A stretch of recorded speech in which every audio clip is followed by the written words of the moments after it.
Buenas tardes a todos. Antes de comenzar quiero pedir a todos que silencien sus celulares, por favor.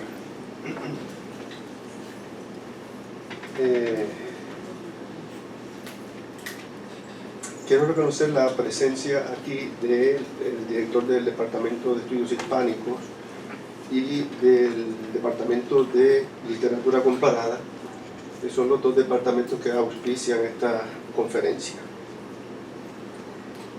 que va a ofrecer el doctor Ángel García Galiano de la Universidad Complutense. Nos acompaña también para presentar al ponente la doctora Luce López Varal, profesora distinguida de esta universidad. Así que voy a dejar a la doctora Luce López Varal para que presente al ponente.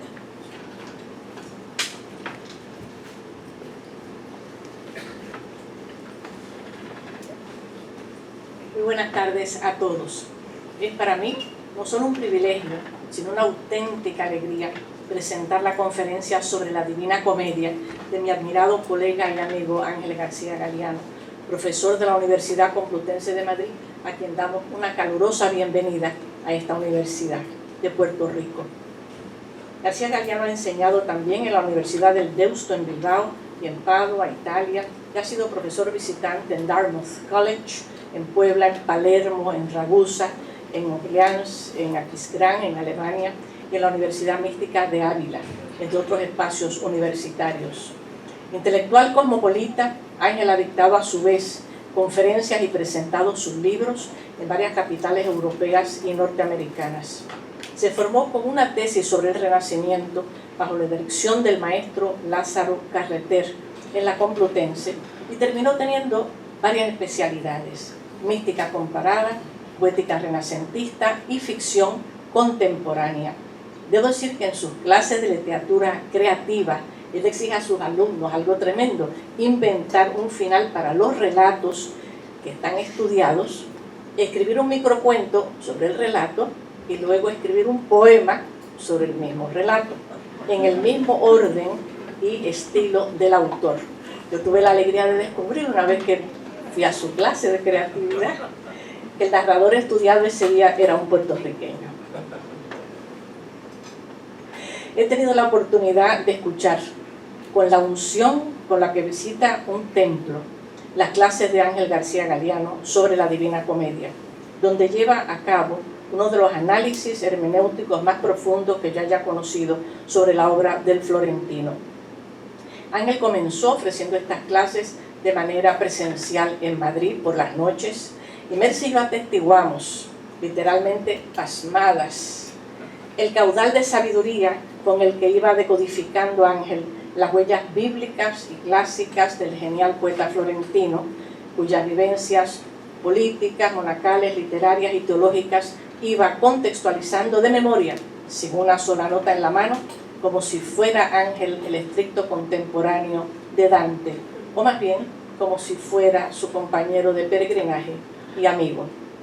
Ahora sigo sus clases en línea y con la misma devoción. Ángel es muy generoso. Ha dado permiso para que yo les dé a ustedes su email para que el que quiera escuchar sus clases de Dante en línea pueda acceder. Es una gran noticia, Ángel, te la agradecemos tu generosidad. Pero como Ángel explora la comedia canto a canto y verso a verso, comencé escuchando las explicaciones del infierno en Madrid en el 2017, en época del huracán María, y ya voy de su mano por el paraíso, por el cielo de Saturno, a tales alturas ultramundanas que los contemplativos beatificados ya no cantan para no oprimir el oído aún no preparado de Dante, y Beatriz no le sonríe para no reducirlo a cenizas. Con razón Borges evocó con nostalgia aquella última sonrisa de Beatriz en sus 9 ensayos dantescos. Con cuánta nostalgia. No veo la hora de alcanzar con nuestro profesor el broche de oro de la comedia, cuando Dante accede al fin a la iluminación suprema de Dios y tiene que cerrar apresuradamente su obra porque el lenguaje se le viene abajo. El florentino lo supo como nadie. Oh, cuánto è corto il dire. Gracias mucho que Ángel García Galiano viene desafiando con sus palabras sapiensales la expresión de lo indecible.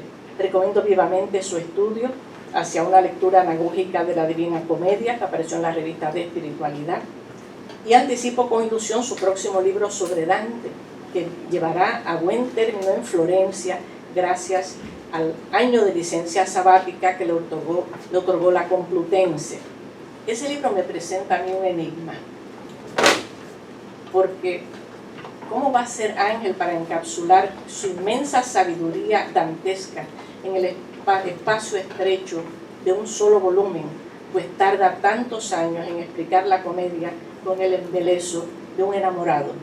Bueno, en algún momento lo sabré. Entre las obras de Ángel, muchas de ellas premiadas, vale mencionar sus ensayos La imitación poética en el Renacimiento, luego en el cambio de tema, El fin del costumbrismo, la literatura española de hoy, luego El fuego sordo, lecciones de literatura contemporánea, así como sus emocionantes novelas, El mapa de las aguas, que publicó en Mondadori de Barcelona, Hilo de plata y La casa sin palabras, que es preciosa, tiene que ver con África. Ángel también es un magnífico poeta, como atestiguan sus volúmenes Tierra Prometida, Liturgia de las Horas y sobre todo su reciente volumen Geofanías, que yo tuve la alegría de presentarle en Madrid el año pasado. Este poemario es de especial belleza y enorme originalidad, y a mí me ha dado mucho que pensar, porque en primer plano el poeta está evocando paisajes amados, o no solo paisajes sugerentes, sino monumentos especiales, iglesias, y entonces iglesias o paisajes como Asís, Delfos, el Kilimanjaro, un largo etcétera.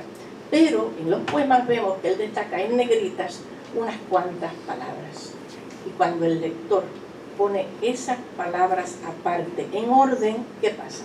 Que surge un poema inesperado y nuevo, y que vislumbramos a través de la delicada celosía verbal del poema más extenso. Nuestra autora está estrenando pues un género poético completamente novedoso. Yo le he preguntado de dónde, con quién hace escuela él para hacer esta idea de dos poemas en uno. Me dice, pues de nadie. Evidentemente se ha inventado ese género que a mí me ha dejado pasmada, porque el poema extenso celebra la belleza de algún paisaje o templo, de ahí geofanías, geo, como la hierofanía de la tierra, y debajo o dentro del poema hay una especie de haiku contemplativo, así que los dos poemas dialogan entre sí. Y de una celebración exterior del paisaje, una peregrinación ad extra, tenemos una peregrinación ad intra, a la interioridad del poeta, con su reverencia a lo sagrado. Y precisamente de lo sagrado es que nos va a hablar hoy nuestro conferenciante, al explorar la estructura de la Divina Comedia, sentido del viaje por los tres reinos. Antes de dejarle la palabra, quiero decir que hoy para él es un día muy especial, muy sincrónico, porque es su santo. Hoy es el día del Santo Ángel de la Guardia. Así que, igual que Miguel Ángel, nuestro director del seminario, que con tanta generosidad nos ha acogido acá, está celebrando su santo, que él es de La Mancha, es manchego como el Quijote, y para él, en su niñez, fue la celebración mucho más grande que el cumpleaños. Bueno, siempre es un privilegio, Ángel, ir de tu mano por estos viajes ultraterrenales. Tienes la palabra y bienvenido.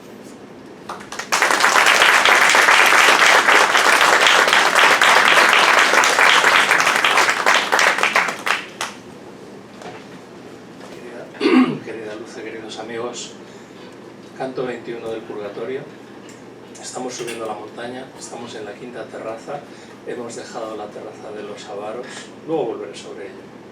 Y la montaña tiembla, y Dante se asusta porque no sabe qué está pasando. Maestro, ¿esto qué es? ¿Nos vamos a venir abajo o cómo es esto? No, tranquilo, no te preocupes, es que cada vez que tiembla la montaña es de alegría, porque un alma ya se va hacia el paraíso. Espérate, que estamos en el recodo, porque vamos hacia la derecha, a ver quién viene. Y se quedan esperando, y aparece Estacio, el poeta, el maravilloso poeta de la Tebaida, que muere en las persecuciones de Nerón. Y Estacio de repente ve a Virgilio y a un joven que no sabe quién es, y cae de rodillas diciendo: yo imaginaba que el paraíso era algo impresionante, pero nunca creí que iba a ser tan maravilloso. Yo ayer fui a Estacio, porque yo ayer llegué a este maravilloso, bendito país. Salí del aeropuerto, el taxi me dejó en el hotel y me abrió la puerta Luce López Vara. entonces yo soy Estacio. Claro, Virgilio no sabía quién era. Virgilio no sabía quién era, porque era 100 años después.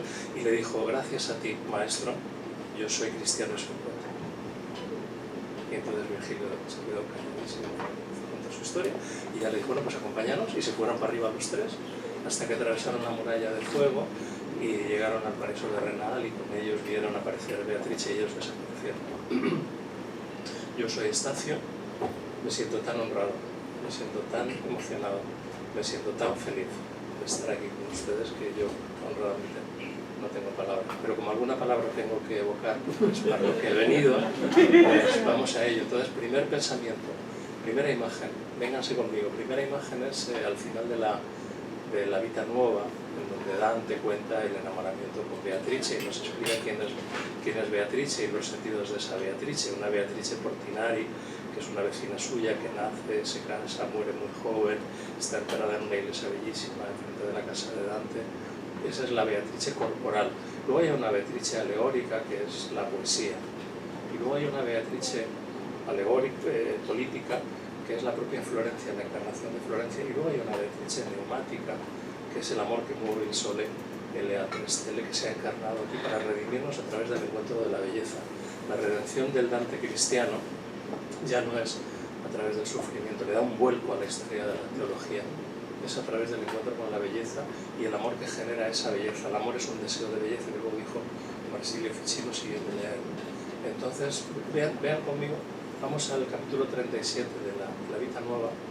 Beatrice ha muerto, por supuesto, en el canto 30, en el capítulo 30, y él deja un soneto trunco, porque se entera de la muerte de Beatrice y se viste de negro y recuerda la Jerusalén desolada de la muerte, y que él ya lo había soñado con un eclipse, igual que Jesús cuando muere se produce un eclipse, el sol y la luna, y entonces está paseando por las murallas de Florencia, ya no están, ahora solamente tenemos las puertas, ya no están las murallas, pero él está paseando por las murallas de Florencia y entonces mira por el camino de Siena y ve a unos que van hacia Roma y dice, ¿cómo van hacia Roma en busca del sepulcro de Pedro? A estos se les llama romeros.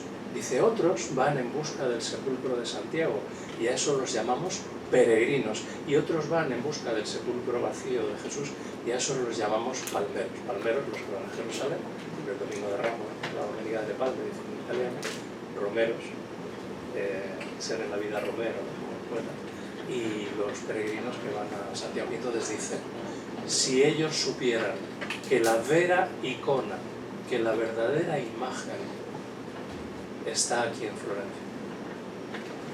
Si ellos supieran que la verdadera imagen de la divinidad está aquí en Florencia. Eso es el capítulo 37, vamos a ver el 42, que es el último de la Vita Nuova. Después de todo eso, y después de haber escrito este soneto, que es el último que aparece en la Vita Nuova, dice, tuve una mirabile visión, una visión extraordinaria, y supe de quella gentilísima, de aquella extraordinaria mujer, supe de ella cosas que a nadie le han sido reveladas. Y dice, si el creador del universo me da vida y tiempo, pienso decir de ella lo que nunca se ha dicho. El motivo de mi charla hoy con ustedes va a ser resumir aquí en unos minutitos lo que dijo Dante de ella, fruto de una revelación que tuvo y que necesitó años y años y años de estudio y de esfuerzo y de trabajo para convertirse en instrumento adecuado de aquella revelación. ¿Y saben ustedes cómo lo consigue? El Papa lo traiciona, su cuñado Corso Donati, el primo de Gemma, su mujer Gemma, ¿no? Lo traiciona. Él va a Roma, él era el prior de Florencia, va a Roma creyendo que va a firmar la paz y que por fin va a haber paz entre güelfos, gibelinos, blancos, negros, el Papa, los franceses, todos le traicionan, y cuando viene camino de Florencia, ciudad que ama sobre todas las cosas, le llega un bando, de ahí viene lo de bandido, le llega un bando en que se le condena a muerte, se le expropian todos sus bienes y seguramente nunca más volvió a ver a su mujer, sí a sus hijos, porque luego les legó el manuscrito del paraíso, porque él quiso que se hiciera público cuando él ya hubiera muerto, por una razón muy sencilla que vamos a intentar desbrozar aquí en estos minutos, y es que él ahí escribió con absoluta libertad. el infierno y el purgatorio corrían de mano en mano de los manuscritos mientras él vivía, pero el paraíso lo dijo a su hijo Piero, que no se publicara, que no se hiciera público hasta después de su muerte. Se tiene que ir al exilio con una mano delante y otra detrás, perderlo todo, condenado por prevaricación, por cohecho, como hubiera sido un ladrón, un político que quiso lo mejor para su ciudad, tiene que pedir il pane altrui. ¿Cómo sabe di sale il pane altrui? ¿Cómo sabe de salado el pan donde se lo pides a los demás para que te lo regalen? Y todo lo que le pasó a Dante en esos años, ¿no? Entre los 35 y los 50, que visto desde fuera podrían haber sido horribles, como seguramente a Juan de la Cruz también desde fuera podría haber sido una vida horrible, resulta que lo que estaba propiciando ahí la vida, con su generosidad que nosotros no sabemos dibujar, lo que estaba propiciando la vida ahí era que Dante dejase de convertirse en el mejor político, en el mejor abogado, en el mejor filósofo, en el mejor lingüista, que todo eso lo hubiera podido ser. Fue abandonándolo todo, la vida le fue quitando capas, y cuando descubrió el arte de hurtarse, de convertirse en instrumento exacto y preciso para hablar de lo que había recibido en una visión inefable sobre quella gentilísima, entonces se puso a nel mezzo del camino de nuestra vida, y así durante 15.000 versos extraordinarios que tienen un mapa que es el que nosotros ahora vamos a recorrer juntos. Son tres, él lo llama cánticas, qué bonito, ¿no? Cánticas, en tercetos encadenados, unos 100 de media, ¿no? Unos 150 versos cada cántica, siguiendo una estructura: primero el infierno, luego el lugar de la purificación, el purgatorio, y luego el paraíso. El infierno de Dante es el infierno de la Iglesia Católica, no, padre. El purgatorio de Dante es el purgatorio de la Iglesia Católica, no, padre. El paraíso de Dante es el paraíso de la Iglesia Católica. Como no lo define, pues a lo mejor sí, padre, pero no lo sé. Porque en cualquier caso es el de Dionisio Areopagita, ¿no?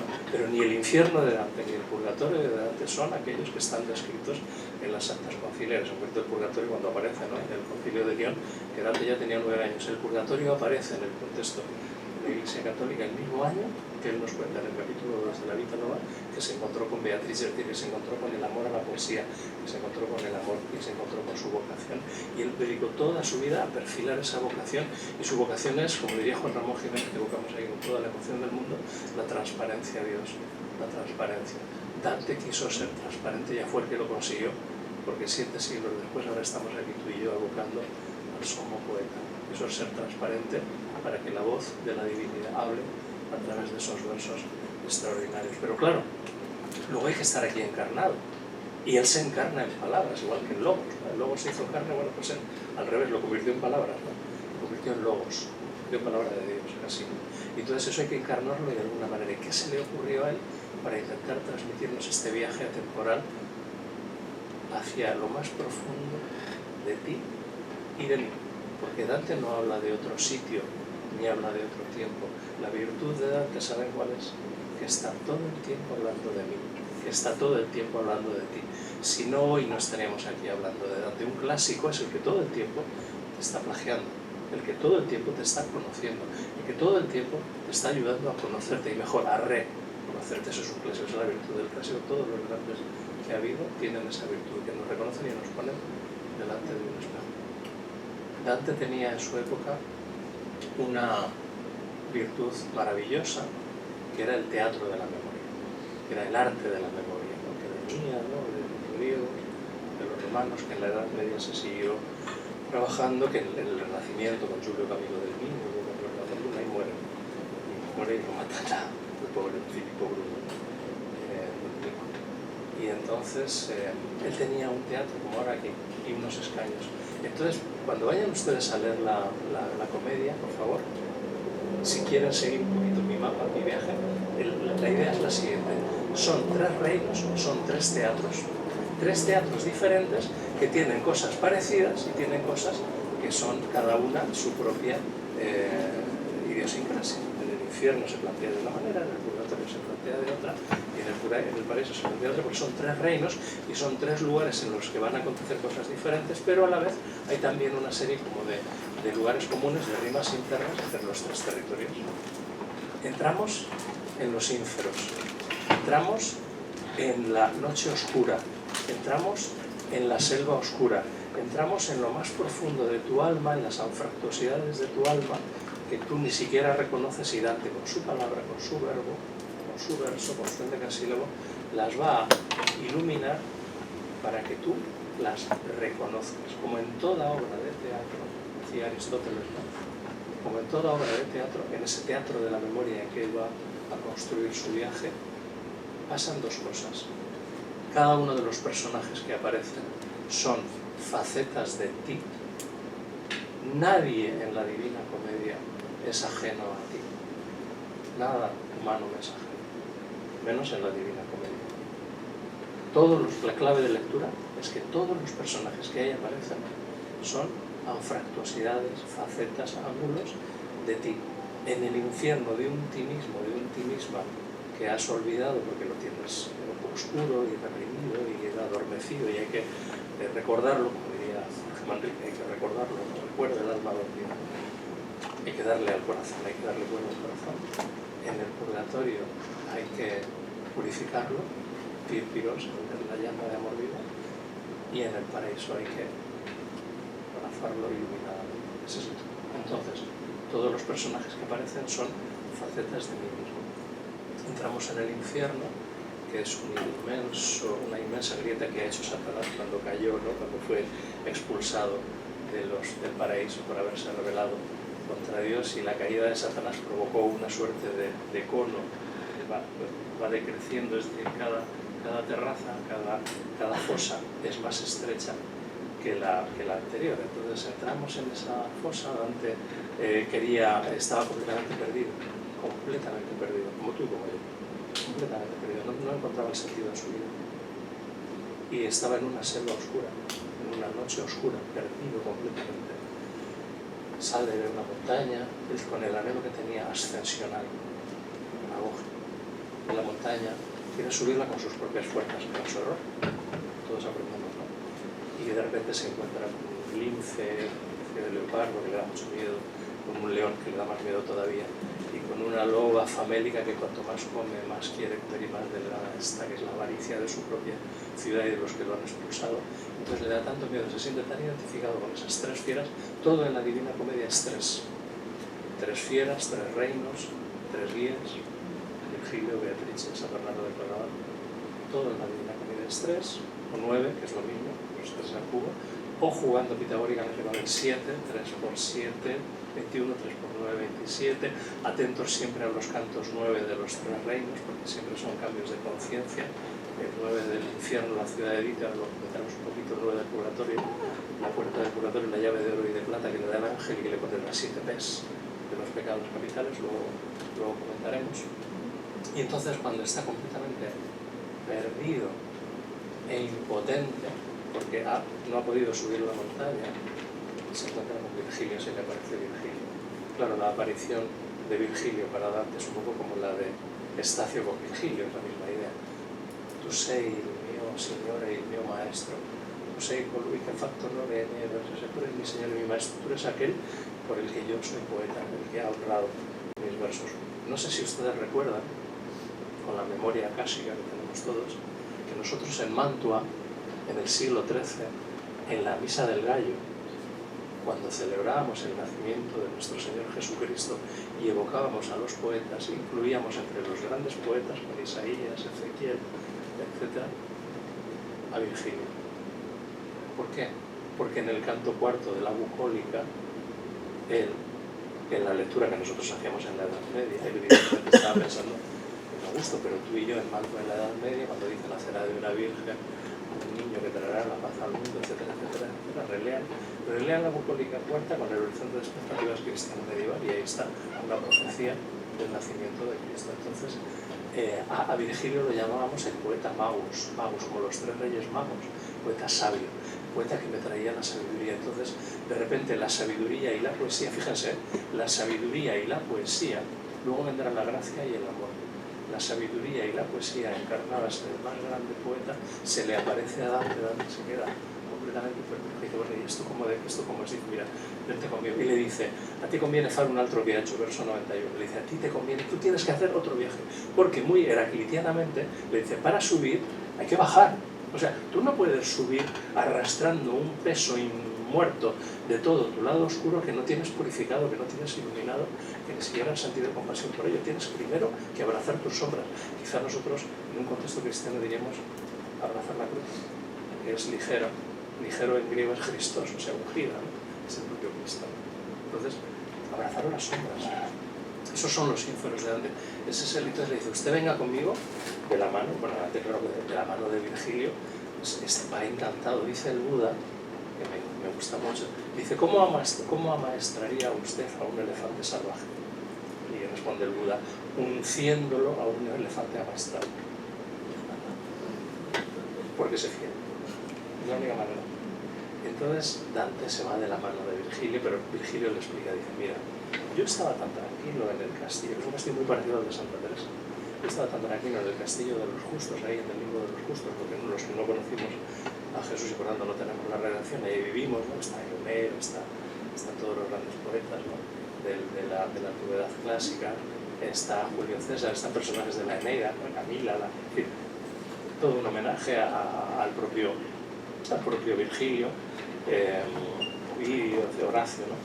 Y claro, no está Estacio, porque a Estacio nos lo vamos a encontrar en el canto 21 cuando tiembla la montaña, porque el único que falta ahí es Estacio, pero claro, digo, bueno, aquí falta uno, claro, es que nos lo vamos a encontrar en el capítulo 21 del Purgatorio. Eso es buenísimo, porque Dante decide que ese señor es cristiano, lo hace cristiano porque le da la gana y se lo lleva al amigo Estacio, que es el autor de la Tebaida. Es el segundo libro que más cita después de la Eneida, el propio Dante en citas secretas, ¿no? Que no dice, pero que tienes que reconocer.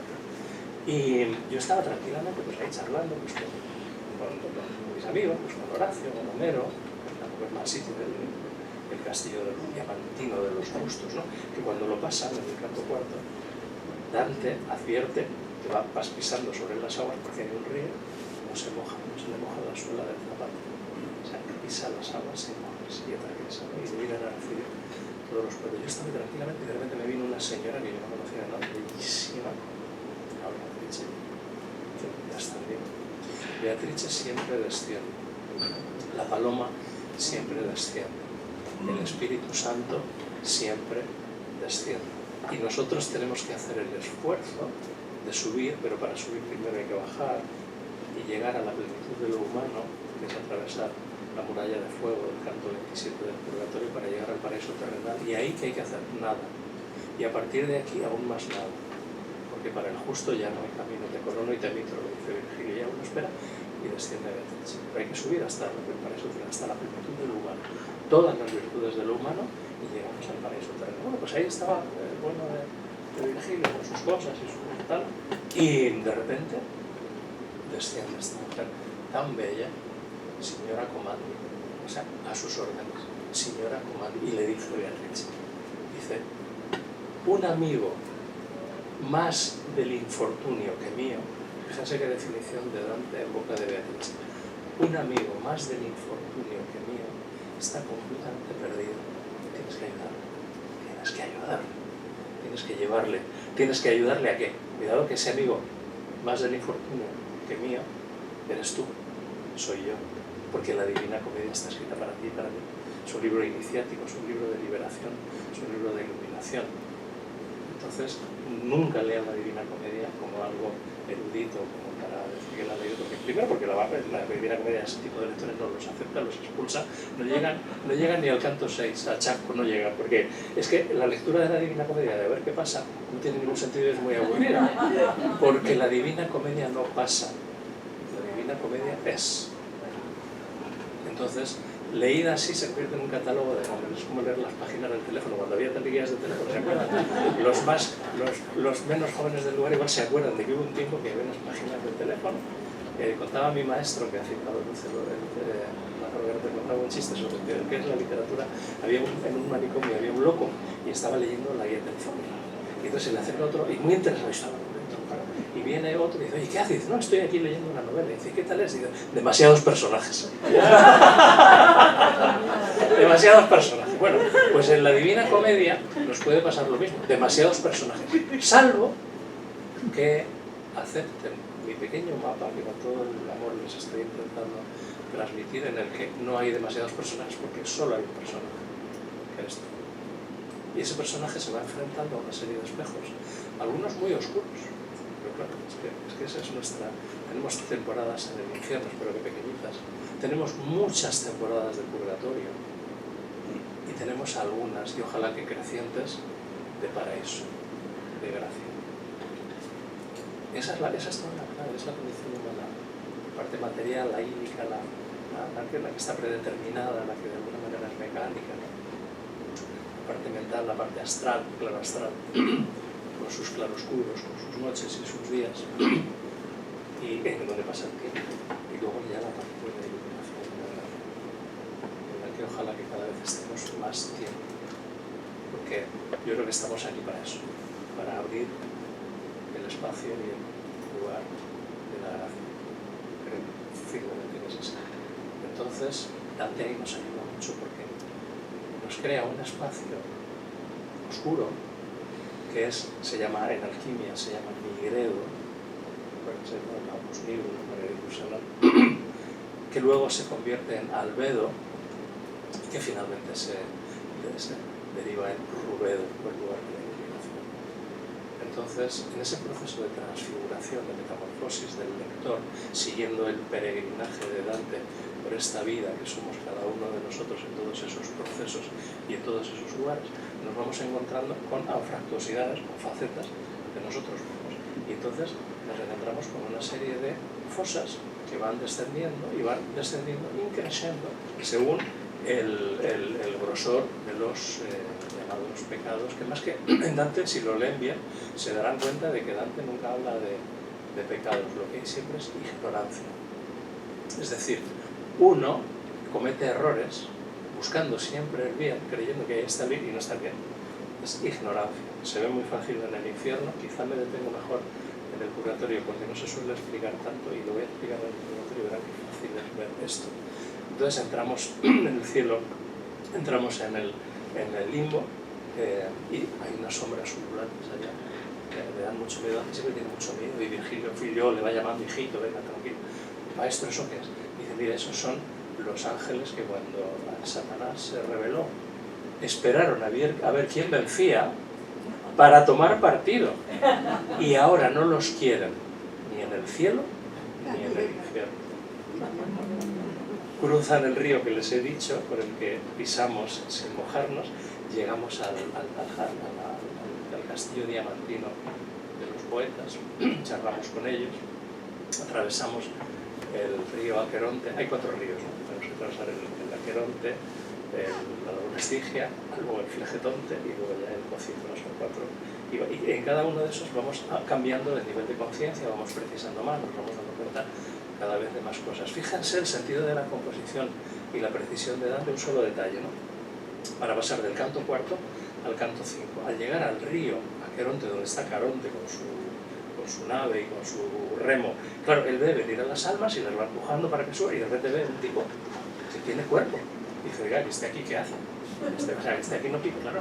En el purgatorio se asustan de Dante, no sé si vieron la película de Amenábar, ¿no? De los niños estos que estaban muertos. Se asustan de Dante porque hace sombra y porque cuando pisa olla al suelo. Entonces, claro, un tipo que hace sombra y todos se asustan como si fuera un fantasma. Claro, los fantasmas son ellos, pero es que son mayoría. Entonces todo es relativo en esta vida, ¿no? Entonces de repente Dante se da cuenta de que el fantasma en ese reino es él. Es él, ¿no? Oye, que esto no puede subir, no, que esto viene de arriba, venga, sube. Y entonces sube, van a cruzar el río Aqueronte y siente el fulgor impresionante de un rayo. Se desmaya ante el fulgor del rayo y termina el canto. Y en el siguiente canto, en el primer verso, suena el trueno y le despierta el trueno. Estas cosas extraordinarias las hace Dante constantemente. Se encuentran con Minos y entonces le explica cómo funcionan las distintas fosas de la segunda hasta la novena, porque la primera es este limbo, ¿no?, de los justos, cómo funcionan las fosas del infierno. ¿Creen ustedes que ese infierno tiene que ver con los pecados cristianos? Pues no. Sorprendentemente, pero no en Dante, porque Dante es así, ese infierno tiene que ver con la ética a Nicómaco de Aristóteles. Es decir, las distintas fosas se ubican según 3 territorios que tienen que ver con los siguientes pecados. Los primeros, los de incontinencia, que nosotros podríamos decir que son los menos graves o los veniales, porque en realidad no es que tú tengas ira o gula o lujuria o avaricia, sino que la gula, la lujuria y la avaricia te tienen. Ustedes han visto una persona airada, ¿tiene ira o más bien la ira le tiene? Ahí está el pecado. Entonces estos son pecados de incontinencia y ahí simplemente has hecho dejación de la razón, has hecho dejación de tu conciencia y te has dejado atrapar por los instintos, porque todo ese mundo de los ínferos es un mundo muy mecánico en donde uno es muy fácilmente atrapado si uno no está atento. Si uno no está atenta, te atrapan todas esas energías, pero por desatención. Es como cuando me he dormido, que estoy aquí ya otra vez en la selva oscura, un poco eso.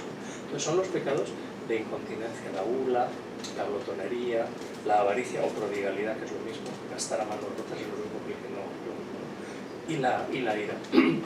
Y ahí llegan al canto 9 del infierno, que sí hay que leerlo con muchísima atención, que es la ciudad de que sería el infierno propiamente dicho. Atraviesan las murallas del infierno, se encuentran con una necrópolis humeante y es el único pecado que Dante coloca ahí, que no es aristotélico, porque claro, Aristóteles como filósofo griego materialista no se plantea la inmortalidad del alma. Entonces ahí los que están son los que no aceptan o niegan la inmortalidad del alma, los epicúreos, los averroístas, pero lo más sorprendente es que ahí coloca muchos amigos suyos. Federico II, al que admira, Farinata del Ghiberti, un gran político gibelino que había luchado contra sus padres, pero que según van caminando Virgilio y él, oye el idioma en que hablan. Fíjense el amor a la patria y el amor a la lengua. Yo ahora, esta mañana he estado paseando por el viejo San Juan y había un colegio de niños y yo estaba completamente embebido oyendo el español que usan tan bonito, y la profesora que se llama Almudena, luego charlando, cómo les explicaba una estatua.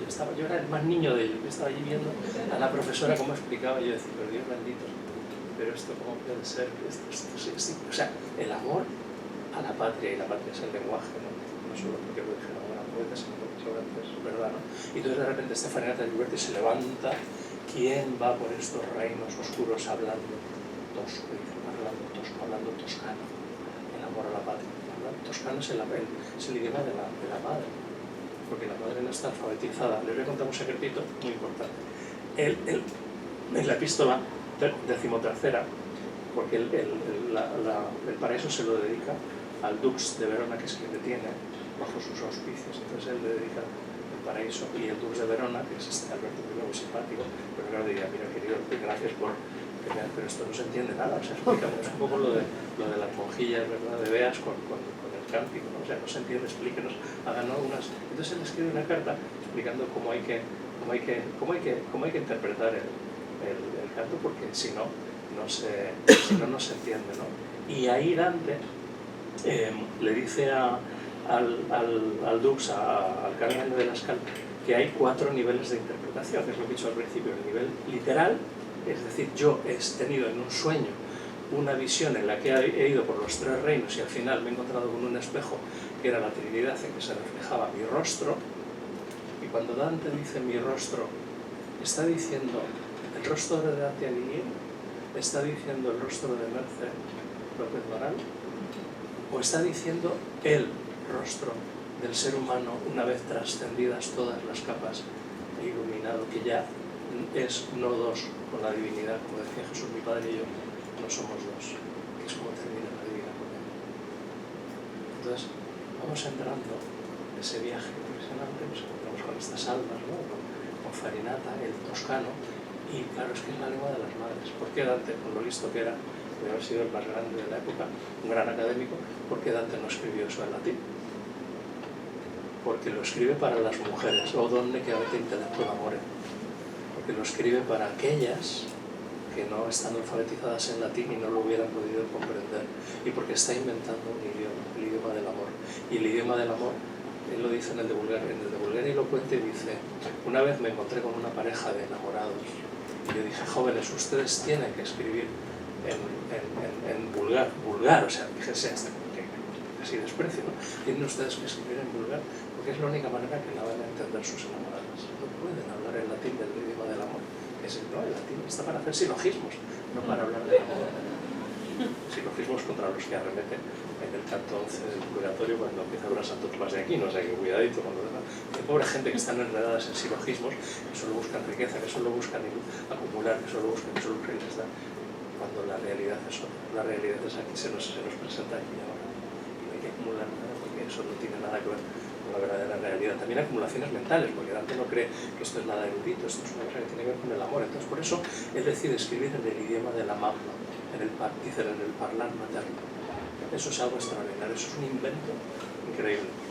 Su discípulo amado Boccaccio, claro, no puede seguir al maestro hacia la comedia divina, entonces inventa la comedia humana, si me lo dejan decir así un poco a la francesa, ¿no?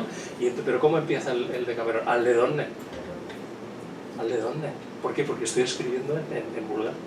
Porque estoy escribiendo en vulgar. Bueno, terminan de pasar por el territorio de los incrédulos en la inmortalidad del alma y se encuentran con una montaña que ha sido derribada, tienen que atravesar el Fregetote y llegamos al lugar de los violentos contra los demás, los violentos contra sí mismos, los suicidas, pierde la viña, un canto precioso, los violentos contra natura, y en el canto 16 oímos un estruendo impresionante, vamos siguiendo un canal, un estruendo que casi nos rompe los tímpanos, dice Dante, y es justo en la mitad del infierno del canto 17. Fíjense el sentido de la composición, ¿no? En la mitad de un estruendo tiene que venir un dragón, la sabiduría, o sea, igual que la paloma desciende, que el Espíritu Santo desciende, la kundalini, la serpiente, el draco, asciende, que es la sabiduría de lo tónico. Entonces asciende, nos subimos en ella y vemos la male volge, la fosa maldita, la octava fosa, que es la fosa de los que se han dedicado al fraude, a los fraudulentos, ¿no? Y el fraude y la mentira, que es el octavo pecado. Y ya entramos esto ya es un territorio, ya son palabras mayores, el territorio del fraude y de la mentira ya son pecados muy gordos. Yo siempre le digo a mis alumnos que uno no va al infierno castigado por haber mentido, sino que uno, para mentir, tiene que estar en el infierno. Porque si estás en gracia... No, es que si estás en gracia no puedes mentir. Si estás en el presente no puedes mentir, porque se miente por miedo, se miente porque no sabes quién eres. Pero si tú estás en gracia, ¿cómo vas a mentir? Entonces no es que te castiguen con el infierno porque mienten, no, es que para mentir tienes que estar en el infierno. Y ese es el pecado penúltimo, porque el peor de todos, como ustedes saben, es el de la traición. La traición a la patria, la traición a la familia y sobre todo la traición a los bienhechores, ¿no? Los que te han bendecido con su hospitalidad, etc. Y este es el lugar, fíjense, porque en el purgatorio no será lugar, será tiempo. Este es el espacio de la compasión, como cada una de esas personas, de esos personajes con los que nos hemos encontrado, son facetas de nosotros mismos. Nosotros al reconocerlos, la anagnoresis aristotélica, al reconocerlos, se genera en nosotros una catarsis, se genera en nosotros una mirada compasiva, que lo que produce es, lo dice Dante en Canto 5, piedad, que yo creo que la mejor traducción al castellano al español es compasión, en el sentido, no de compasión ahí, como ay pobrecito, qué lástima, qué pena me da, no, compasión de que me pongo en su lugar, de que me calzo sus zapatos y entonces compadezco cum pados, o sea, camino por su misma vereda.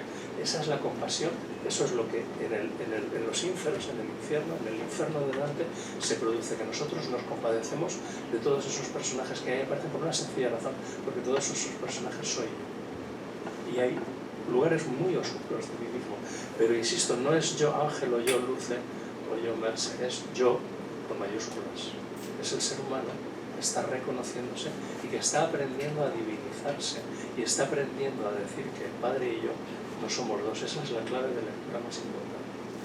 Y claro, cuando entramos en los ínferos el Viernes Santo y cuando salimos el Domingo de Resurrección por la mañana, esto es blasfemo. Dante se está equiparando con Cristo de manera blasfema. No, Dante está imitando a Cristo. Dante es un otro Cristo y también él entra en los ínferos en la tarde del Viernes Santo y sale al oriental Zafiro, que tanto le gustaba a Borges y que lo explica en los 9 ensayos dantescos que antes has citado, el oriental Zafiro, tempranito el domingo. Nos encontramos con una inmensa orilla al lado del mar que viene del puerto de Ostia, donde vienen los ángeles trayendo las almas unos ángeles además que no les podemos mirar la cara porque refulgen tanto que no podemos, es como mirar al sol, pero vemos la barca que trae a las almas y los va dejando en la orilla y luego muy al fondo una montaña, pero que hay que subir en un plano inclinado, que tenemos que empezar a acometer. Ahí nos mandamos con Catón, auténtica suicida, Catón, guardián del purgatorio. Y dices, a ver, vamos a ver esto de cómo va. O sea, Catón, que se suicidó porque era partidario de Pompeyo, no voy a haber puesto yo que sea Santiago Apóstol, o yo que sea San Esteban, yo que sea un mártir, en fin, no, Catón, porque es así, ese es Dante. Entonces, 9 cantos, el canto 9 del purgatorio siempre nos lo llevaríamos a una isla de Sel. 9 cantos por el prepurgatorio. En el canto 9º, en el infierno siempre es oscuro, es negrero, no sabemos si es de día, si es de noche, pero en el purgatorio son 3 noches con sus días o 3 días con sus noches, y hay que dormir. Y en las 3 veces que duermen, canto 9, canto 18, canto 27, es muy fácil, tengo sueños significativos y me identifico con personajes de la mitología griega o greco-pagana o cristiana, o Jacob o con Ulises, por ejemplo, ¿no? Esos sueños significativos. Llego al ángel que me está guardando las puertas del paraíso, en donde hay 3 escalones, uno negro, uno blanco, uno rojo, otra vez la alquimia. Y ese ángel saca la espada y me pone las 3 P's, y aquí sí son los pecados capitales de la Iglesia Católica. Y van también en orden, si en el infierno íbamos en orden descendente digamos, de profundidad que merece más castigo, y los primeros son más aleves, en el purgatorio, según vamos ascendiendo por las terrazas, en el infierno íbamos hacia la izquierda, en el purgatorio hacia la derecha, los pecados cada vez son más leves. El más gordo, la soberbia. El siguiente, la envidia, que es invidere, por eso tienen los párpados hilados. Invidere, porque al no ver no te das cuenta de nada que cuidar, porque tú y yo no somos dos. Entonces, está la que envidia puede haber, ¿no? Y la ira, ¿no?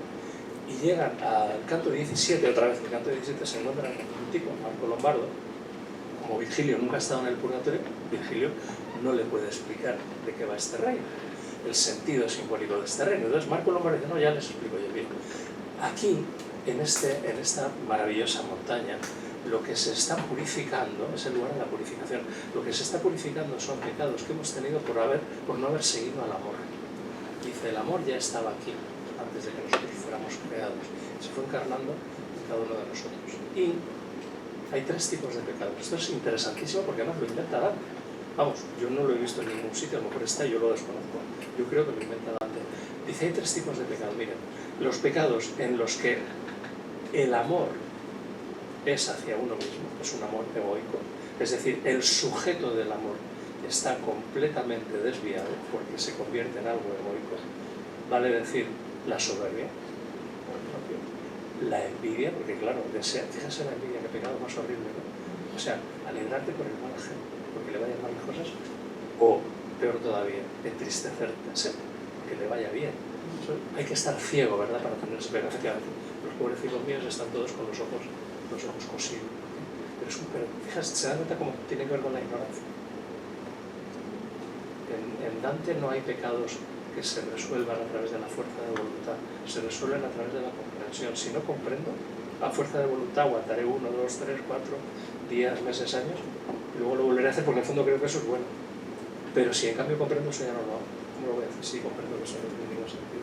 A mí, plenitud del humor, para que luego baje Beatrice, ¿no? Entonces, los 3 primeros pecados tienen que ver con que el sujeto del amor ha sido sustituido por el amor propio, el amor a Dios. El cuarto pecado es muy simpático y es muy importante, porque el cuarto pecado tiene que ver con que el objeto del amor es correcto, es decir, el amor a Dios, y entonces uno se entrega con todo el entusiasmo, dicen en mi tierra, arranque de caballo y parada de burro. O sea, y luego, o sea que, pues, de Sancho Panza, estas cosas, ¿no? Y entonces, pues, ¿qué pecado es ese? La acedia. Es un pecado tan de la Edad Media en los monasterios. Los abades tenían manuales para seguir la acedia, sobre todo por una cosa que trabaja muy bien Juan de la Cruz, y que Luz sabe mejor que yo, está en la subida al Monte Carmelo. Hay que saber distinguir, porque los efectos son muy parecidos entre la acedia, que es la pereza espiritual, y la noche oscura. No tiene nada que ver, es que ya te has quedado ciego, pero porque ya has sido iluminado. Si yo ahora te pongo una linterna, te quedas ciego. ¡Ah, que me he quedado ciego! No, ya has recibido la luz. Espera un poco, como el que salió de la caverna. tú, pero espera un poco y ya verás cómo no estás ciego, o noche oscura, más amable, aún más que la alborada, es decir, ya no te preocupes. Entonces, hay que saber distinguir. Y esa acedia, que es la pereza espiritual, cayó en desuso con la Reforma y pasó a convertirse en la pereza material, porque claro, en la ética protestante y el espíritu del capitalismo, la bendición de Dios y la predestinación de Dios, ¿no?, calvinista, es que te va bien y entonces hay que ser diligentes en el trabajo y que te va bien, ¿no? Y todos sabemos esa. Pero digamos que la acedia como que desapareció del mundo nuestro, de las ciudades capitalistas prósperas, y se quedó allí arrumbado en los monasterios, que es un pecado bien interesante. Y los tres pecados que faltan, que vamos subiendo, son aquellos en que el objeto del amor, lo que yo persigo, está completamente desviado. He confundido el amor a Dios, lo he sustituido por los bienes terrenales, por el oro, la avaricia, lo he sustituido por la comida, el alcohol, las drogas, claro, son sucedáneos, o por el sexo, acumulación de sexo en donde no hay, ahí no está la razón, sino que es mera acumulación. Pero claro, fíjese, incluso en esas acumulaciones, que es en una persona avariciosa, o sea, Dante lo que nos dice, porque este es el territorio de la compasión y de la purificación, lo que nos está diciendo Dante es que incluso cuando en esas personas, que no lo estoy justificando, estoy intentando comprenderlo, en esas personas que acumulan lo que sea, droga, sexo, oro, lo que sea, riquezas, lo que hay es un anhelo profundo de amor mal entendido. Otra vez la ignorancia. Otra vez la ignorancia. Pero el anhelo lo tienen.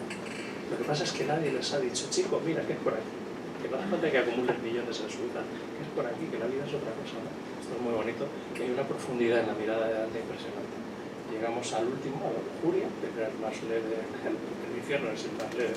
En el purgatorio se encuentra con sus amigos, con Guido Guinizelli y tal. Le pasa a él con Guido Guinizelli lo que al pobre Estacio con Virgilio, que de repente vio Guido Guinizelli, que estaba allí, ve venir a un tipo que se le pone de rodillas, maestro, y claro, dirá, ¿y este mozo quién es? Este mozalete. Le digo, es que sin ti yo no hubiera sido poeta porque tú eres el padre del Dolce Stil Nuevo, junto con mi hermano mayor, Cavalcante. Es una cosa extraordinaria. Atraviesa la muralla de fuego. Me paro aquí un segundo porque es tan hermoso. Tanto 27 llegan a una muralla de fuego y le dice a Virgilio, atraviesa la muralla y ya hemos terminado. Y Dante dice, bueno, pues ¿por qué no vas tú? Porque a mí me va a dar la risa. Se queda completamente asustado hasta el punto de que le dice Virgilio a Estacio, ponte detrás de este muchacho, porque ahora, a ver si ahora se nos va a desmandar. Entonces le hacen un emparedado, Virgilio, Dante, Estacio, para empujarle a que entre. Y Dante no sé, que se quede, me quede paralizado del terror al ver la muralla de fuego. Y le dice Virgilio, y son casi sus últimas palabras, porque luego ya se calla, qué lástima que entre lo que más anhelas y tú solamente está en medio tu miedo. Dice, al oír el anhelo de quella gentilísima, me lancé a través de la muralla de fuego, y dice, si hubiera habido una bañera de cristal hirviendo, me habría tirado en ella para refrescarme. Y oí la voz de mi maestro, filiol, hijito, aquí puede haber dolor, pero no hay muerte. Y sale al paraíso terrenal y se encuentra con Lía y Raquel, vale decir Marta y María, vale decir la acción y la contemplación, y se encuentra con Matilda, que es la encarnación de la ciudad de Florencia, y en el canto 30, verso 50, ve la procesión con el grifo y con los ancianos y con los ángeles que van lanzando líneas. Claro, él sabe lo que hay ahí, ¿no? Intuye, no la ve porque está velada, pero intuye lo que hay ahí y se va a girar. Canto 50, verso 50 del canto 30. Maestro, maestro ya no hablaba, yo creo que para eso ya no habla, ya nos ha aprendido todo de él. Y pronuncia 3 veces, maestro, maestro, maestro. Igual que en los funerales romanos pronunciábamos 3 veces el nombre al oído de quien llevábamos a la pira por si resucitaba, ¿no? Le decíamos 3 veces el nombre, eso se llama conclamatio. Y el maestro ya no está. Y entonces oye Dante, y acuérdense lo que dice Borges en los 9 ensayos dantescos, que Dante soñó con esa escena, que es el núcleo sobre el que construyó toda la Divina Comedia, y que necesitó 15.000 versos para poder oír su nombre dicho, Dante, son mío, yo son Beatriz. Y ahí aparece, y nos vamos al paraíso. Y en el paraíso Dante ni siquiera se da cuenta de que está levitando, se ha hecho tan transparente, ha aprendido tan bien el arte de debilitarse, ha comprendido qué significa la noche oscura, la sombra, la selva oscura, los infiernos, ha comprendido también, ha sentido tanta compasión por todas esas facetas de sí mismo que las ha conseguido purificar del purgatorio, ha tenido la catarsis en ese teatro de la memoria, y entonces nos encontramos con los 6 cantos del paraíso terrenal. Fíjate, 9 de prepurgatorio, 18 las 7 terrazas de los pecados capitales y 6, 3 más 3 de purgatorio, 3 con Virgilio, 3 ya con Beatriz, y empezamos a ascender por los 7 cielos de los distintos planetas. Llamamos planeta a la luna y al sol porque es todo lo que se mueve. Aquí hay una fusión entre Dionisio de Areopagita y la construcción astrológica y astronómica de Ptolomeo. Entonces él funde ambos teatros de la memoria, ambas artes de la memoria. Los 7 planetas más el cielo estrellado más el primo inmóvil, a cada uno de esos planos, 9, claro, son 9 divididos en tríadas, a cada uno de esos planos les otorga un ángel. Ya que hoy es el día del Santo Ángel, pues qué bien hablar de los ángeles, ¿no?, que están aquí también acompañándonos y que tanto nos guardan y tanto nos quieren, ¿no? Entonces, lo que hace Dante es lo siguiente, siguiendo a Dionisio Areopagita. Vamos a hacerlo desde Dios hacia ti. Entonces, lo que hace Dante es la primera emanación, lo más cercano a Dios es el serafín. Por eso a Francesco lo llamaban doctor serafín.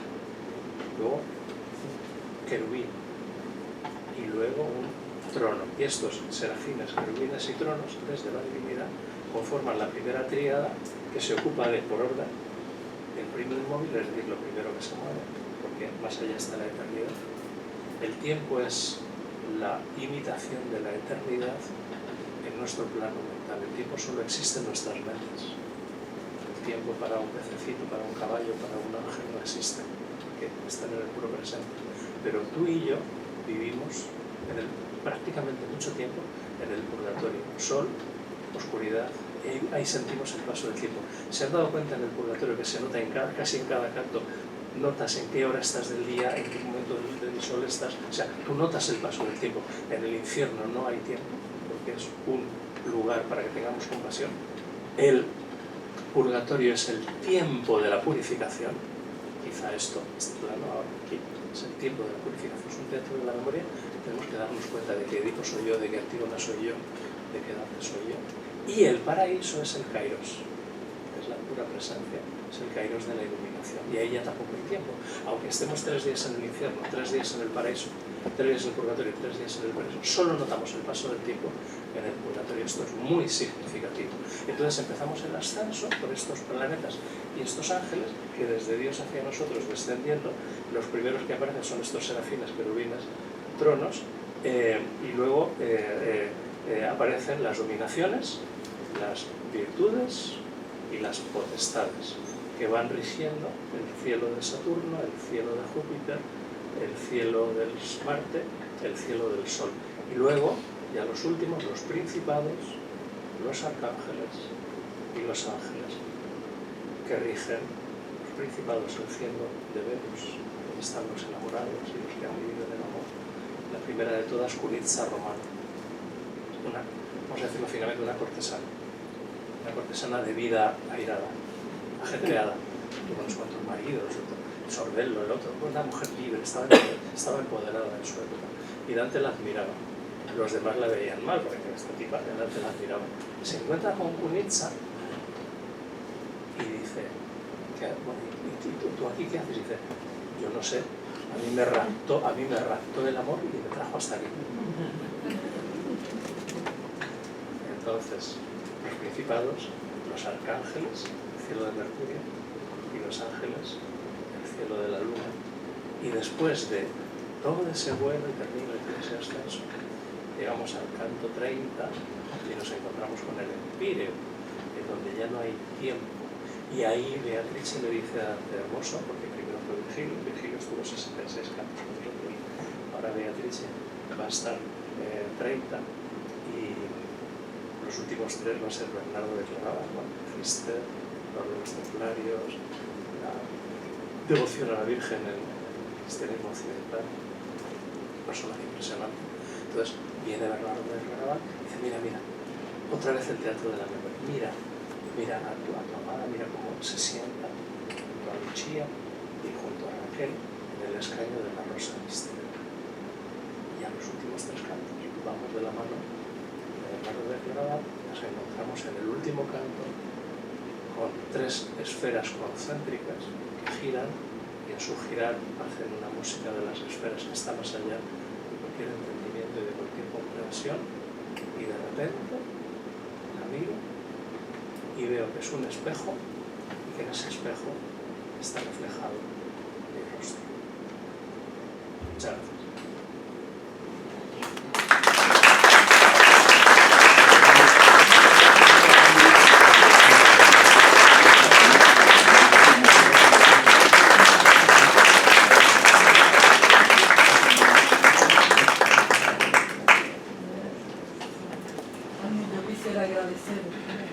Creo que es mejor, para como se está grabando, hay que hacer una cosita. Casi no tengo palabras. Hemos estado en un trance y hemos recibido una cantidad de sabiduría con alegría serena que me ha impresionado mucho. Esto ha sido bellísimo, tantas cosas que nos has dicho que se van a ir, ¿verdad?, entendiendo poco a poco. Yo quería decir algo que ya, en fin, esto es muy trivial, pero es que a mí me encantan las metáforas. Y la metáfora del camino, como la vida, pues me parece fabuloso. Y entonces, claro, esto del camino como la vida sale, desde luego, todos lo sabemos, en el primer verso de la Divina Comedia, ¿verdad? Nel mezzo del camino di nostra vida, en el medio del camino de nuestra vida. Pero eso siempre me recuerda a mi adorado Berceo, a mí la Edad Media me chifla, que empieza diciendo: yo, Gonzalo Berceo nomnado, yendo en romería, caecí en un prado, verde bien sencido, de flores bien poblado, lugar con viciadero para hombre cansado. Esto es una, pues para decirlo en puertorriqueño, una cholería, una cosa tan bella, esta metáfora que además recientemente, bueno, Antonio Machado la ha convertido en su metáfora principal: el caminante no hay camino, se hace camino a la calle.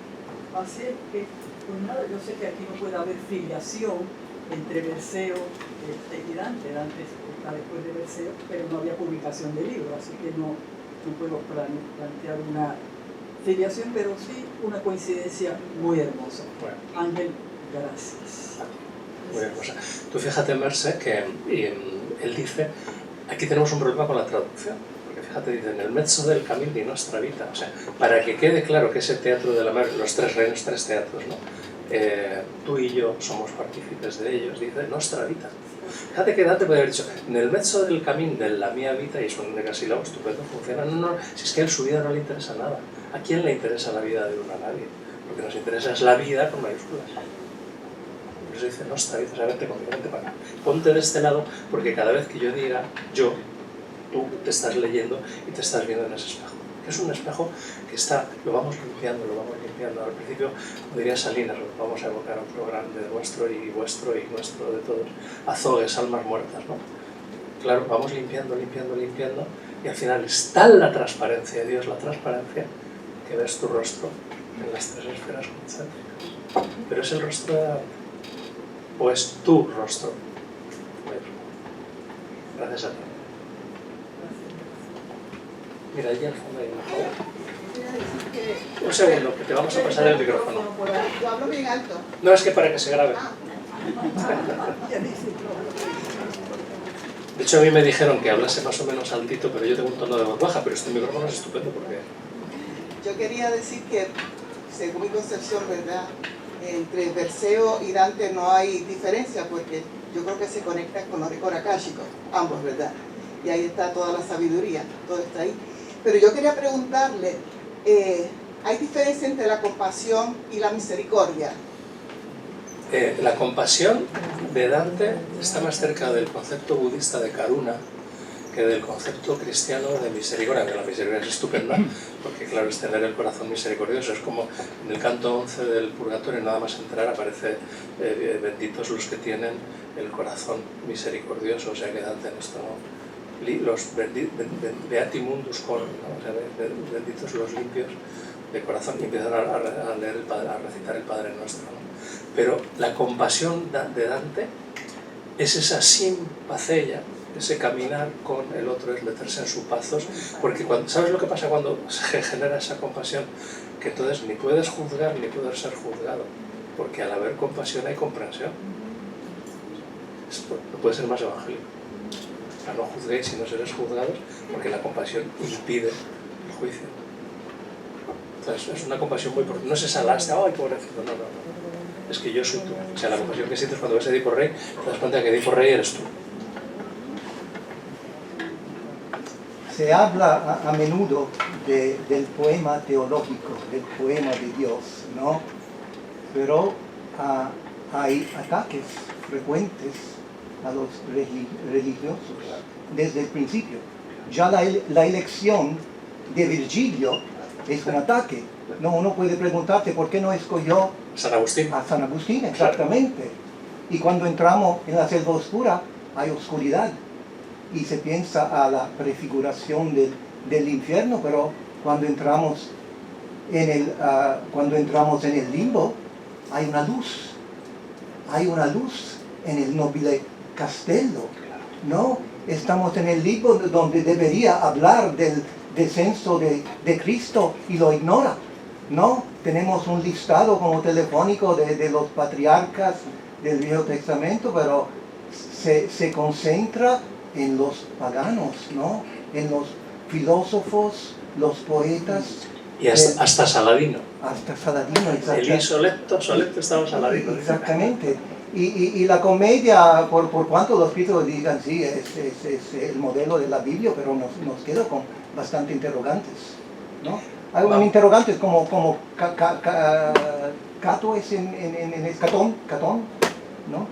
Y otra cosa, también Virgilio, ¿no? Los críticos nos dicen que la estructura nos obliga a condenarlo, pero cuando Beatrice no baja y habla con Virgilio, le da una esperanza.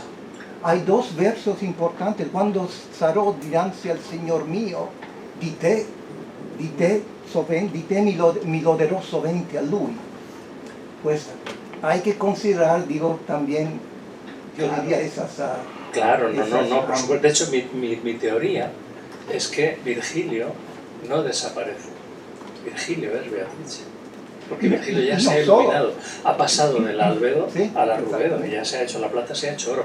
Además, por una razón, porque el ángel en el canto 9 le dice, para abrir la puerta tienes que entrar con las dos llaves, la de plata y la de oro, que es el componente alquímico, para decir, tienes que ir con el intelecto de amor, intelecto o donne, que avete intelecto de amor. Cuando me preguntan mis alumnos, entonces, pero es que Dante es muy anticlerical, digo, claro, es que Dante no era católico, Dante era cristiano, pero católico romano papista no, evidentemente, claro. Miren, Dante fue condenado, el Papa Juan XXII, que era un pájaro de mucho cuidado, el francés, ¿no?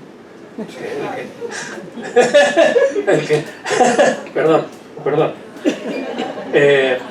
Al que nombraron después de la muerte de Clemente V y de Felipe el Hermoso, cuando Jacques de Molay, ya en la hoguera, les dijo que no iban a llegar a fin de año, y murieron ambos.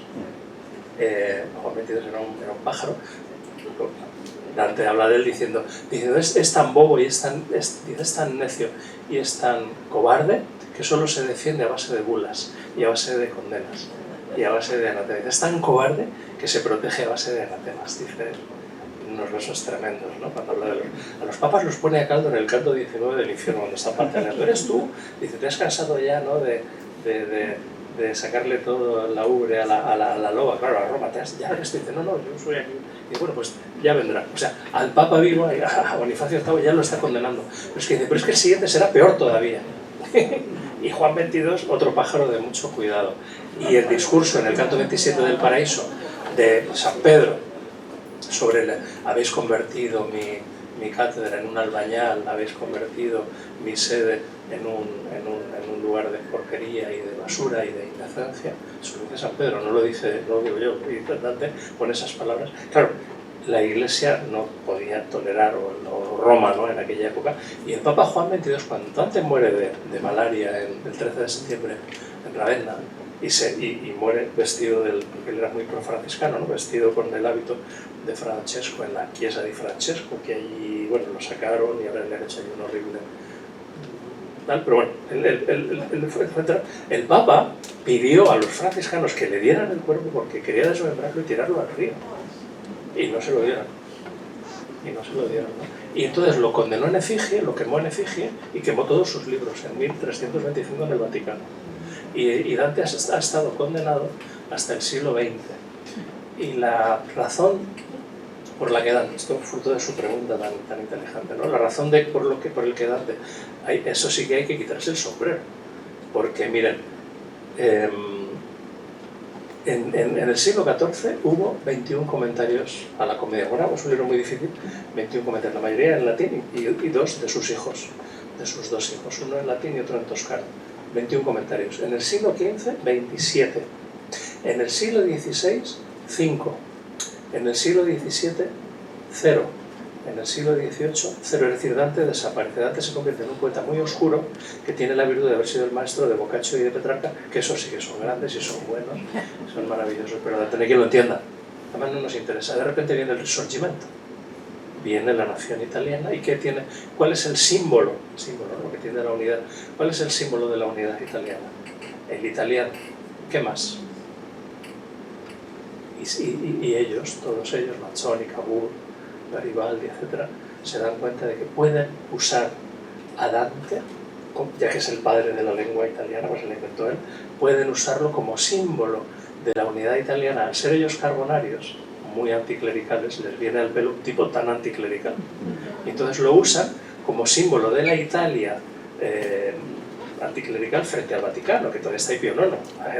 Claro. Y entonces cuando conquistan todo eso, Pío IX se enfada y hace el Concilio Vaticano I y declara la infalibilidad del Papa, que es un gesto de impotencia al haber perdido el poder temporal, pero Dante sigue siendo nuestro enemigo. 50 años después se dan cuenta de que Dante no puede ser nuestro enemigo, es demasiado grande para ser nuestro enemigo. Entonces, ¿qué hacen? Y aquí quítense los sombreros, lo convierten de un día a otro en el paladín de la teología católica medieval.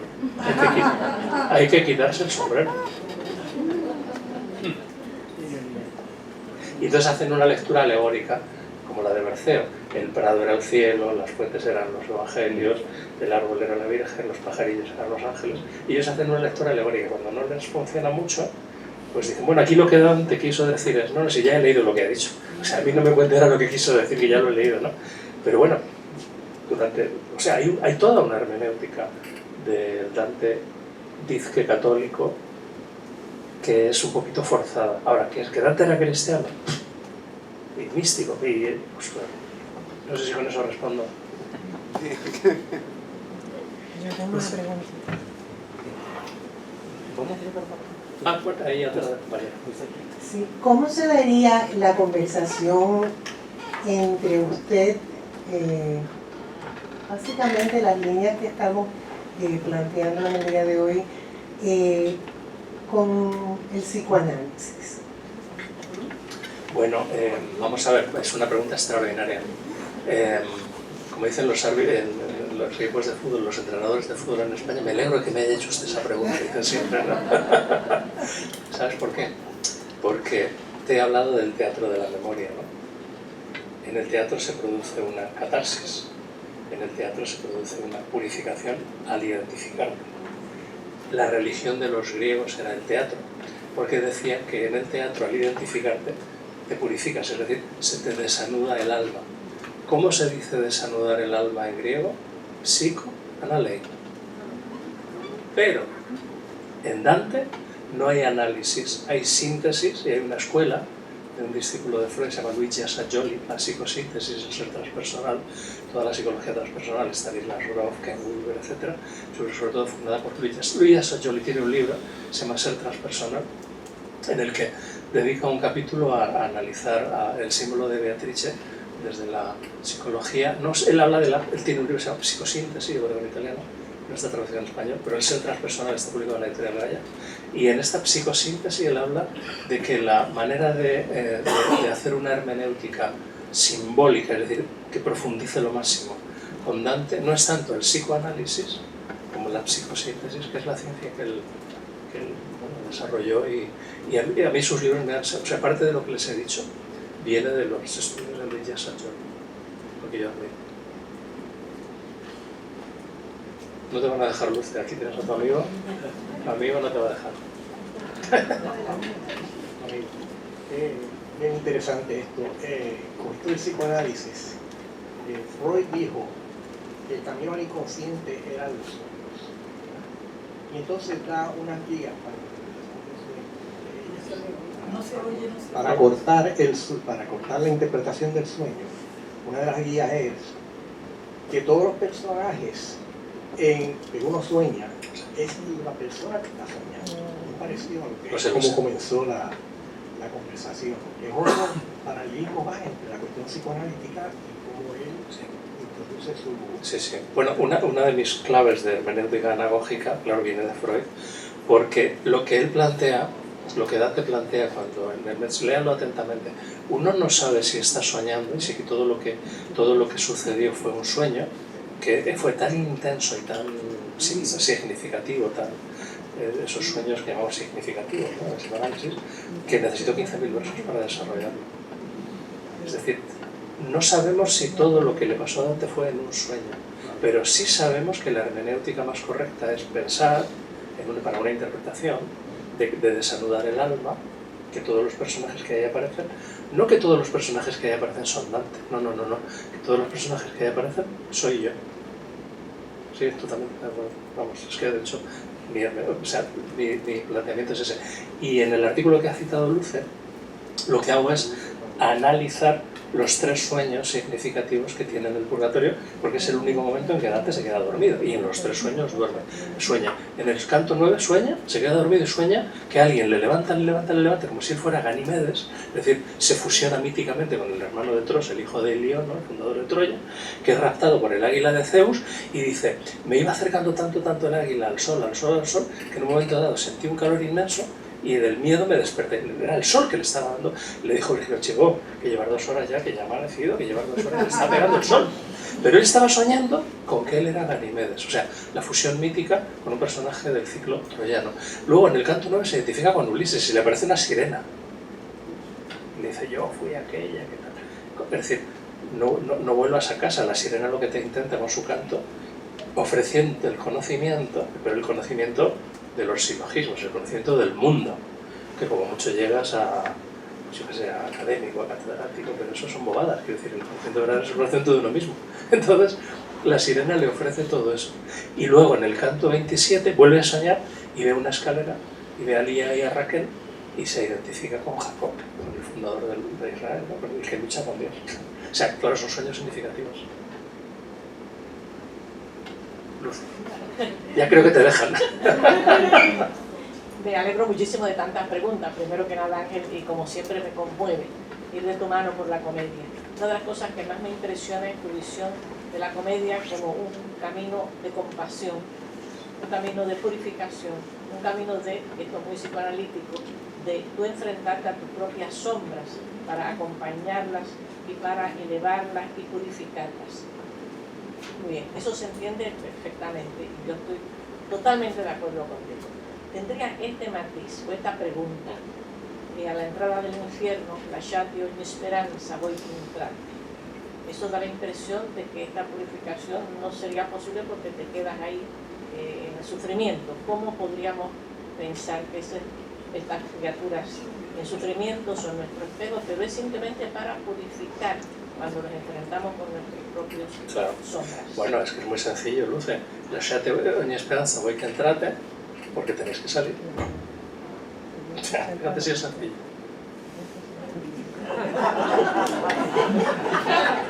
Le preguntó en el canto 6 de la Eneida, claro, en el canto 6 de la Eneida, como Eneas tiene que hacer el descenso hacia ínferos, como todos, como lo hizo primero Hércules, Pirito, Teseo, Ulises, ahora le toca a él, llega a la Sibila de Cumas, allí en Cumas, ¿no? Y le dice, bueno, ¿qué hay que hacer para ir al infierno? Dice, para ir al infierno no hay que hacer nada, tírate y vas. El problema es volver.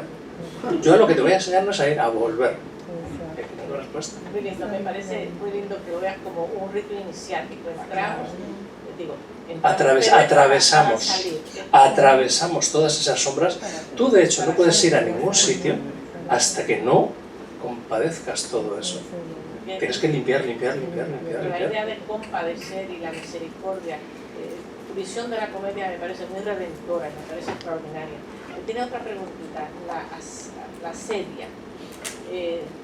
Claro, era un pecado en la Edad Media porque se asociaba a la pereza espiritual, pero también está asociada a lo que hoy llamaríamos una depresión clínica. Ese es el problema. Por ejemplo, cuando a mí me encanta Petrarca y en El Secreto, El mío secreto, él se confiesa con San Agustín, se desdobla y le confiesa no solo que él ama carnalmente a Madonna Laura, que él le encanta la fama y buscó la fama, sino que él padece de achidia.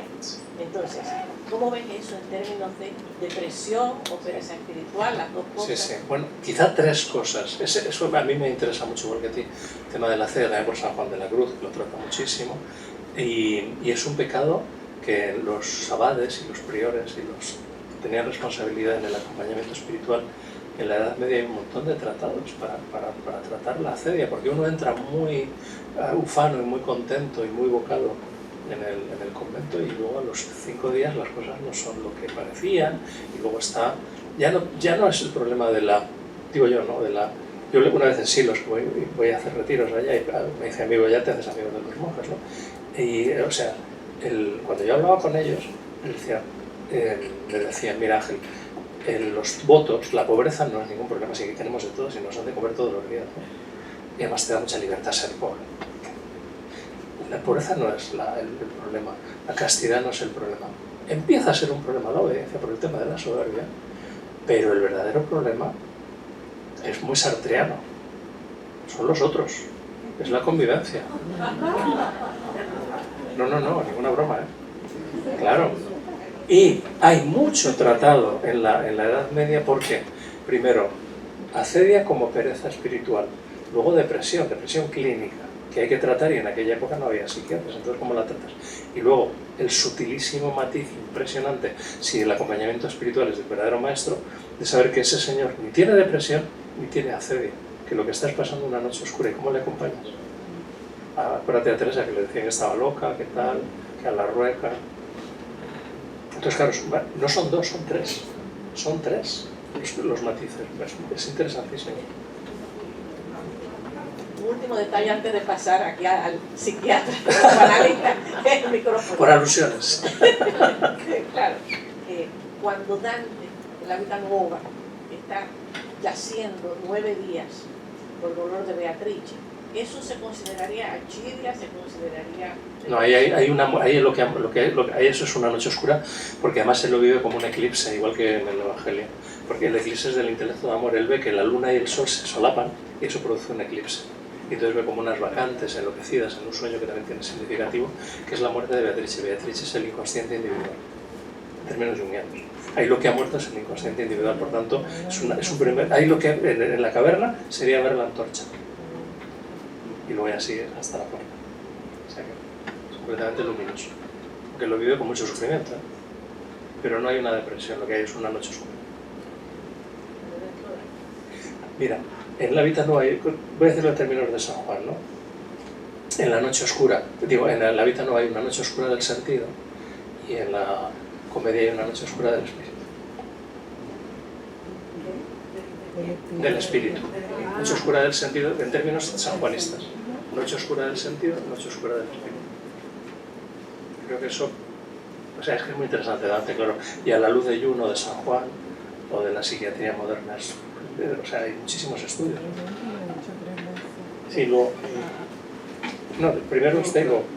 Nada, un comentario sobre la asedia y la depresión. La asedia se acerca más a lo que llamamos anedonia. El hedonismo es amor a la vida, a la gente y a las cosas.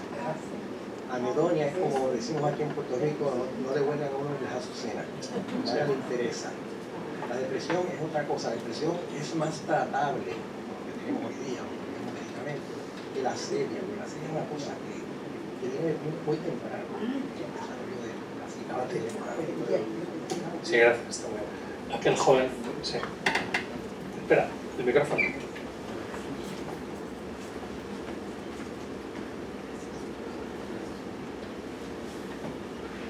buenas tardes, mi nombre es Gerardo Emil, y le voy a, yo creo que estoy viendo muy interesante. Habla un poquito más alto. Muy buenas tardes, soy Gerardo Emil, estudiante de aquí de drama, ¿verdad? Y está muy interesante la conferencia, está muy interesante de cómo, por ejemplo, cómo tanto Dante Alighieri, ¿verdad? Y el otro caballero, Erasmo de Rotterdam, ¿verdad? Como estas dos personas transmiten, ¿verdad?, la información del Talmud babilónico sobre la reina Semiramis y los mitos de ella de asirio-babilónicos, ¿verdad? Y es muy interesante también cómo esta idea de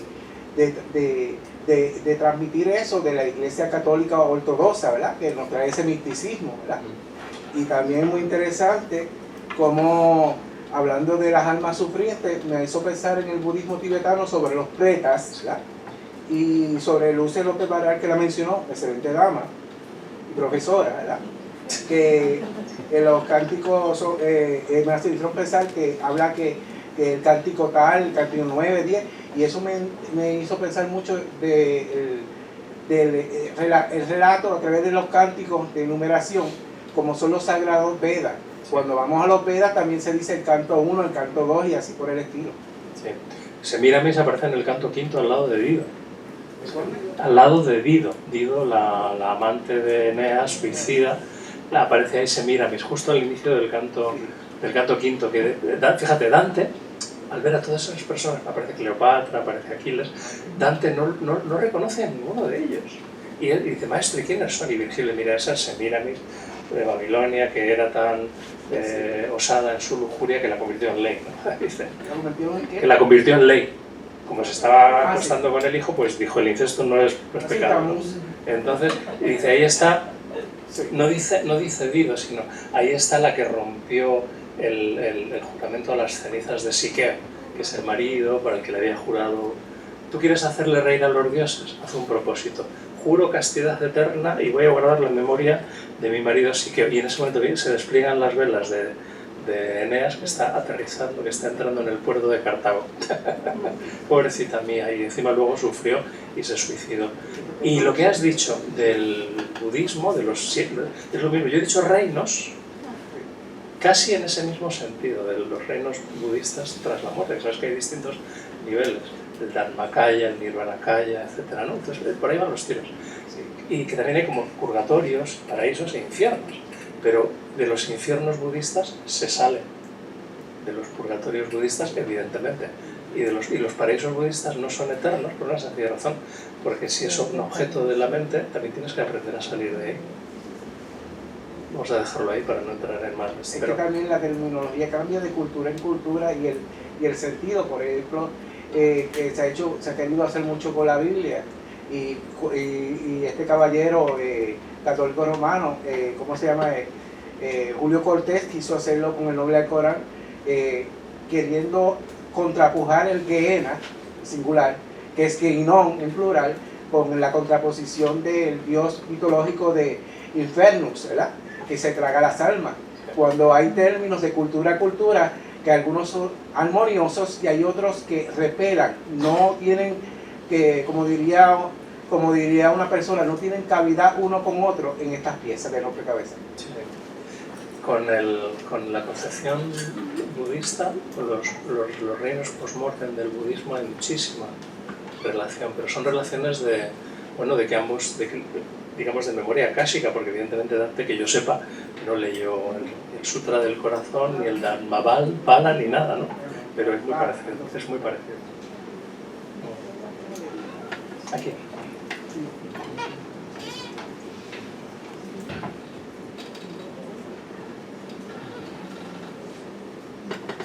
Muchas gracias por una charla extremadamente profunda, que nos habla a muchos niveles y que nos ilumina muchos aspectos de la Divina Comedia.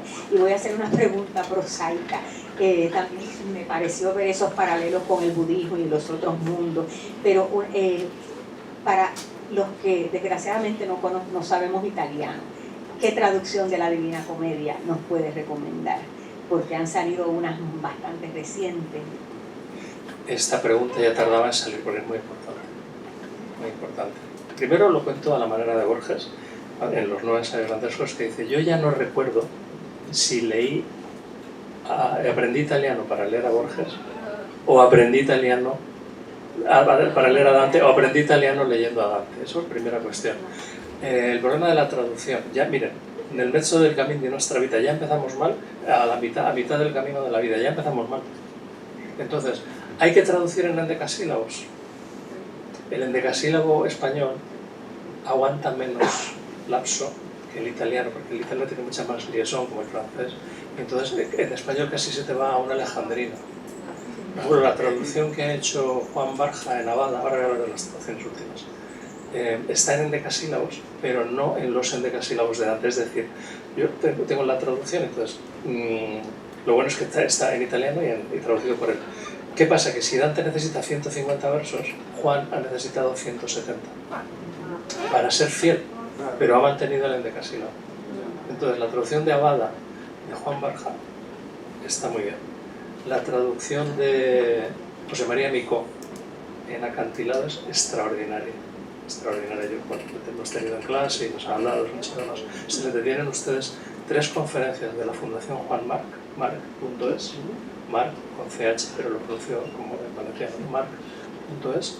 Ponen ahí José María Micó, Divina Comedia, 3 conferencias cuando presentó el libro. Él es un grandísimo poeta. Entonces es un poeta extraordinario y se lee y tiene la virtud de que también está en italiano, con lo cual siempre uno puede mirar, ¿no? Hay una traducción que a mí me gusta mucho, es una amiga mía, Violeta Díaz Corralejo, en la editorial Sial, que es para entender a Dante, para entender la Divina Comedia, que está traducida en prosa, con lo cual se pierde el ritmo, pero no se pierde ningún matiz. Siempre hay que perder algo, pues ella ha decidido perder el ritmo y no por ejemplo, en mitad del camino de nuestra vida empieza así, pero ya no es un endecasílabo, pero es que claro, si quitas nuestra ya empezamos mal. Entonces, y luego, ¿qué hace ella? Está publicado en la editorial Sial. Ella, cada canto lo continúa con una explicación generosísima analizando el canto. Entonces, claro, es una gozada, porque cada canto viene arropado con un discurso a nivel alegórico, a nivel filosófico.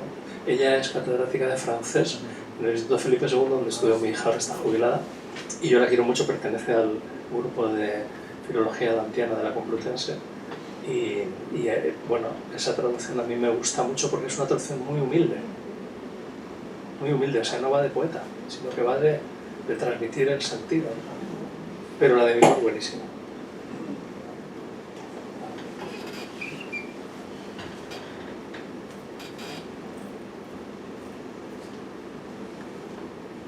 Muy bien. Bueno, quiero agradecer al profesor Ángel García Galiano esta extraordinaria conferencia en nombre del Seminario Federico Donís y a todos ustedes por estar aquí.